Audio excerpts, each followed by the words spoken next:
From 17 once again. This is my Quantum Break hard difficulty walkthrough. This is Act 5, Part 1, Monarch HQ. If you came for gunfights, fellas, this is your level. This is what I feel a lot of the game should have been. And it isn't, which is kind of cool, but also kind of disappointing, because I like to shoot stuff. I love shooting stuff in Remedy games, and this is the level where they let you shoot everything. So I immediately time dodge into the striker unit, put him down. You'll notice the train keeps repeating itself. An interesting little hazard over there as this guy flanks me and then gets the hell out of dodge. So, cover here is really good. You've got tons of places to put yourself behind. Use your abilities and make sure these... See that then? Didn't give me the choice to melee him. I mentioned earlier in the walkthrough that it can be a little bit finicky. I don't know why it did that, but it did. And you just need to be aware that it can happen so that you don't get killed because of it. There's a couple of grenades, get out of there. Really should have been more grenades, dude. It should have been World at War-esque grenades where they just put so much hell in your path that you have to move and then get murdered immediately by auto-aim godbots. But that was back when games were challenging, so very different time to what we're in today. And there you go. Nice little double dodge into execution, into freeze frame, plumage of death. Love it. Such a great area, this. I love the reflections in the floor. I love the lighting. Really, really beautiful environment. One of my favourite levels by far. And if you want an advanced tactical SMG, you're going to have some fun. There's more dudes using their abilities, though. You can hear them. So there's this guy just here. And there's one to my right. I heard it then. I love this headset, dude. If you're on the fence about paying quite a lot of money for a headset, please don't. And I know I recommend headsets and then they break and then I tend to hate them and tell you never to buy them and just be like, fuck that, and go against what I said.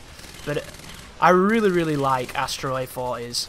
I think Astro are the company you want to put your money into, unless you want to go super high industry standard, you know, with the proper cables and everything.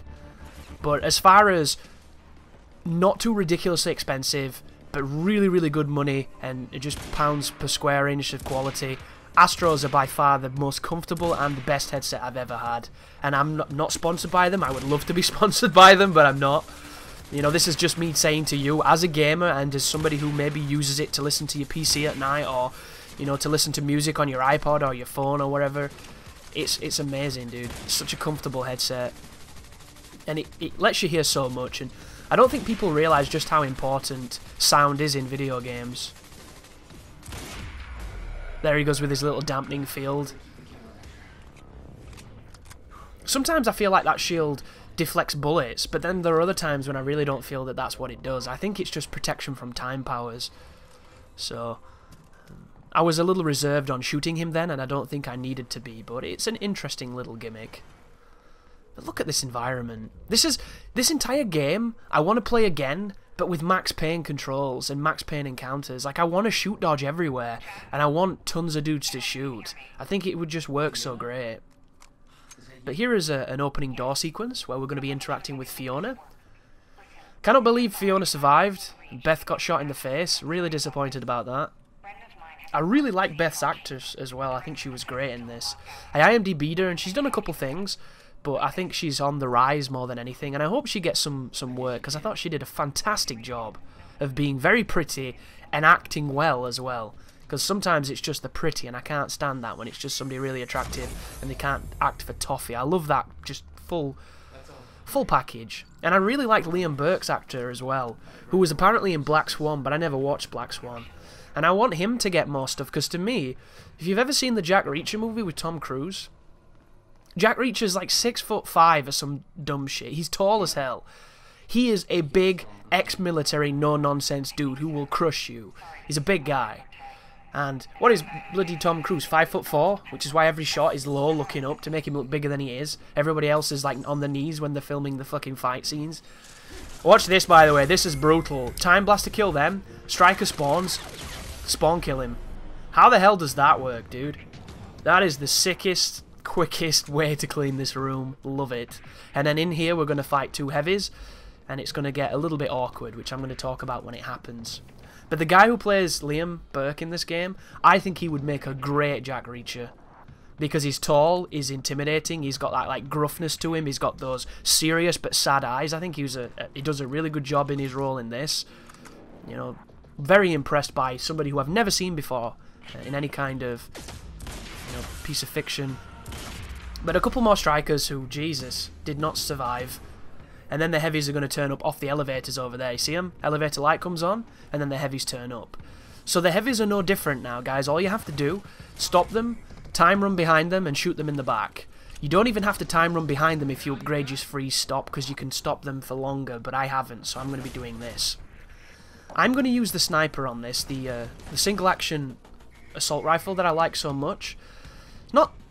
It will work if you hit them right, but if you hit them wrong, they can go forever. And the best way to kill them quickly is to time stop them, hit them from behind. When they recover, they will always melee attack because you're close. Move out of the way of the melee attack, freeze them, and then shoot them again, and you can kill them really quick. But I'm going to kind of get trolled a little bit by the final one of these dudes, and it's going to take a little while until I put him down. So just be aware that it can be a little bit weird. But I love the frozen explosions here. I really enjoy the grenade effects.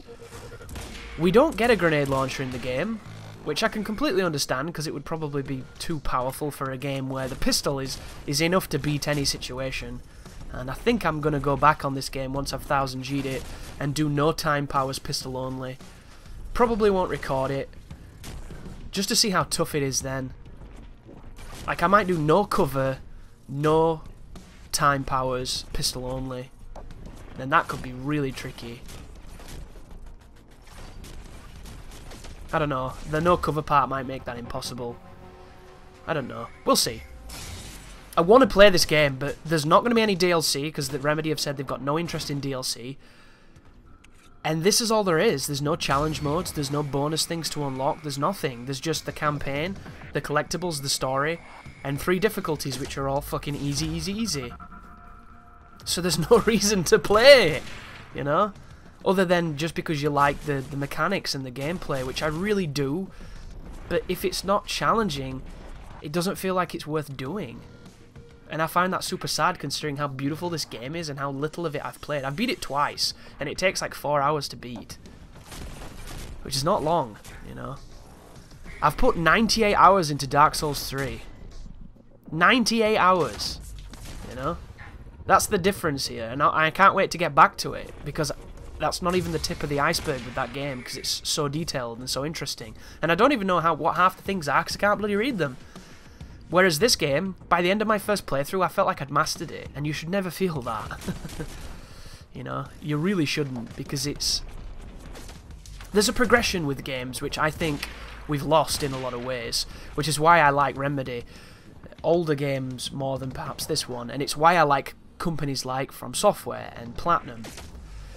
They give you systems in a game to be as good as you can be from the very beginning.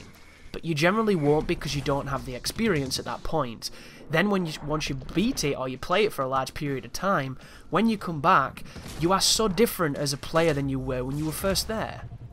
And that is a progression, that is an improvement, and that is one of the most satisfying aspects of gaming, as I get trolled right there, and I miss his power pack. Just use the shotgun or the SMG. It'll be way quicker than this. Ooh, should have died then, didn't. Took a direct grenade and I'm fine. Balance. Lacking. Too balanced, in my opinion. Where's the moments where I'm screaming bullshit? I'm so happy they're not here, but there could have been more things too. So this is when I put the SMG on, when I'm finally like done with this dude being a bitch. And there we go, I put him down. You see that? Perfect way to attack that enemy. Freeze him, hit him, as he punches, freeze him, hit him again. It's a really good two-piece combo. And then now, the game, teasing this idea that shifters are coming. They never come, guys. They never do. Monarch was scrambling. So crazy. Empire was falling apart all around me. But I love the feeling of being scared of an enemy and not knowing how you're going to beat it the next time you face it, and then evolving as a player and coming back and understanding exactly what that enemy does. And the Dark Souls franchise is fantastic for that, because you literally feel the weight of your improvements, because you come up against that enemy and you don't fear it anymore, you know it, and when it starts to attack you, you know what it's doing, you know what to do, you beat it and you feel like you've made a difference. In Platinum games, that second playthrough, you feel so good at the beginning because everything's simpler than it was at the end, and you've got so much better as a player. That's what I love. That's my favourite kind of progression. Games seem to focus on character getting stronger rather than player, and I believe that's the mistake. There's nothing wrong with the character getting super strong or improving, because I think that's a linear progression that needs to happen. There was your shifters, never happened. Could have been a boss fight that was super tough, just doesn't exist. But the problem with that is that it never forces the player to improve, and one of the criticisms I have of this game is that it blows its load a little too soon. This is a title that gives you all the time powers by the second act, so there's nothing left. There's no real surprises, there's no real mix-ups of anything. And ironically enough, you begin with all the powers you need. You could have literally had the powers that you began the game with, and the game would have still been just as simple and just as fun as it is, because you've got a lot of great moves. Oh, this is the boss, by the way. I tried a little experiment here. Can you kill this guy and fail? I'm going to stun lock him with a rifle by shooting him in the face repeatedly. He cannot move. He moves then, but you see what I mean? Look at this. This guy will take it forever, and then I shoot his backpack and it's over. But really weird boss fight, isn't it? That's counted as a boss fight, and all you needed to do was shoot his pack. But I put as many rounds into that guy as I could, and I got no fail state, so I do not think you can kill him. Not that I want to kill him, I actually really like that character, and I like his progression in the story. Earlier in this walkthrough, I said I related way more to Burke than I do to Jack, and I still stick with that. I think if we'd have played as the other guy, it would have been a better game. Because I just think his progression was more interesting. He's this guy who's only really good at one thing. He's lying to his wife about the thing that he's good at, and he's a little bit too good but too pure for the people who are hiring him to let him in on the real secret, and then of course he goes against it because he seeks the one thing that he does trust, which is to protect his wife. And I think that that's a way more emotionally interesting progression of the game, and I don't know why they didn't have us play as him. You know, there's moments we play as Jack, there's moments we play as Paul. Why not play as Liam? This is a guy who's doing all this fancy shit in those TV show episodes, and then it comes back to the main game and you never see the guy. And he's way more interesting than Jack, because Jack's just kind of like a cipher for the game to spoon-feed information to the player.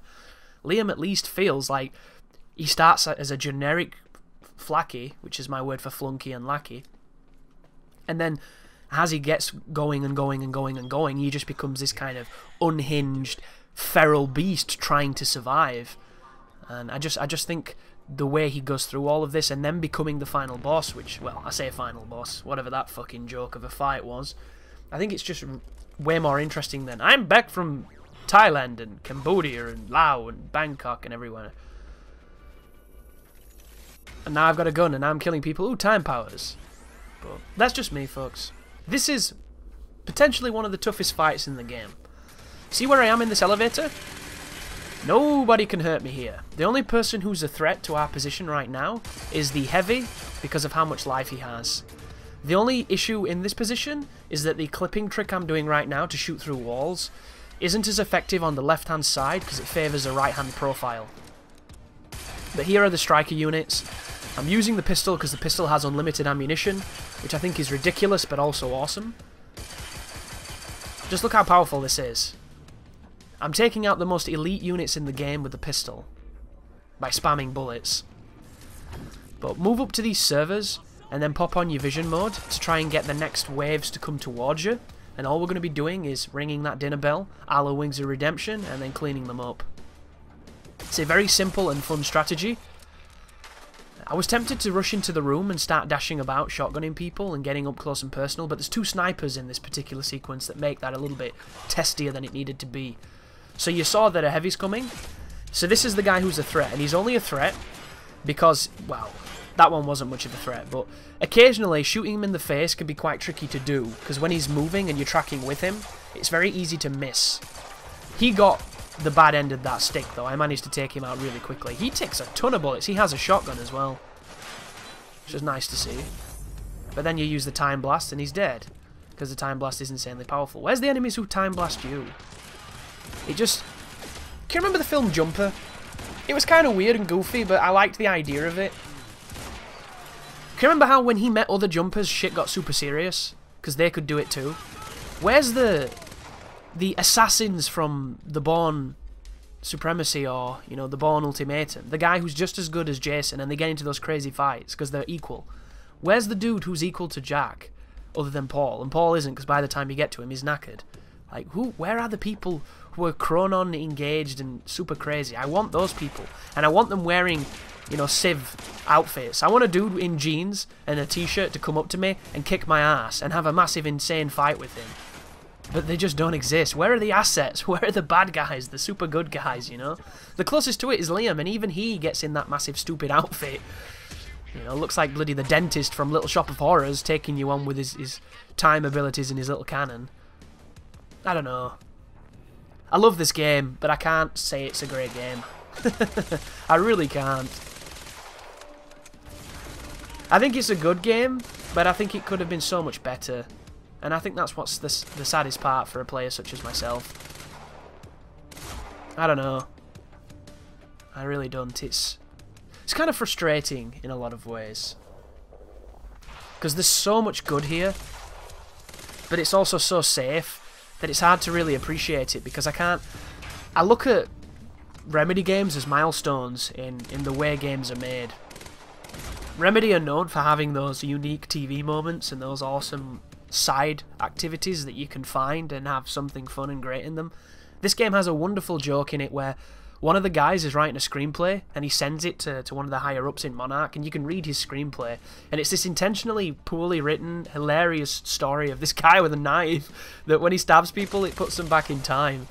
And the underlining themes of his screenplay is the person he sent this email to, I think he fancies her, and it's him saving her in this bizarre story of just stupidness, and it's really dumb and really great. And I can't believe Darksidefield didn't read it, dude. This is the guy who essentially says all the goofy shit in the games and ruins the cutscenes, and this is a screenplay that is essentially an embodiment of a smarter version of his comedy, and he didn't fucking read it. It was so good. It's one of the funniest parts of the game, and I really, really like that they put those touches in. All kinds of great touches in this game. At the beginning, the taxi driver is the original character you played as in Quantum Break before they turned to this fella from... Is it X-Men this guy was from? One of the X-Men movies? So many touches. Sam Lake in that TV show getting murdered by Alan Wake. All the Alan Wake references. Children of the Lesser Gods, or the Older Gods, or whatever it's called. That band from Alan Wake in this game. All kinds of great homages and references and Easter eggs and things dotted all over the place. Really, really cool touches. It's the Remedy seal of approval. But then when it comes to the gameplay, where Remedy usually evolved this third-person shooter genre, it feels like it's just kind of not.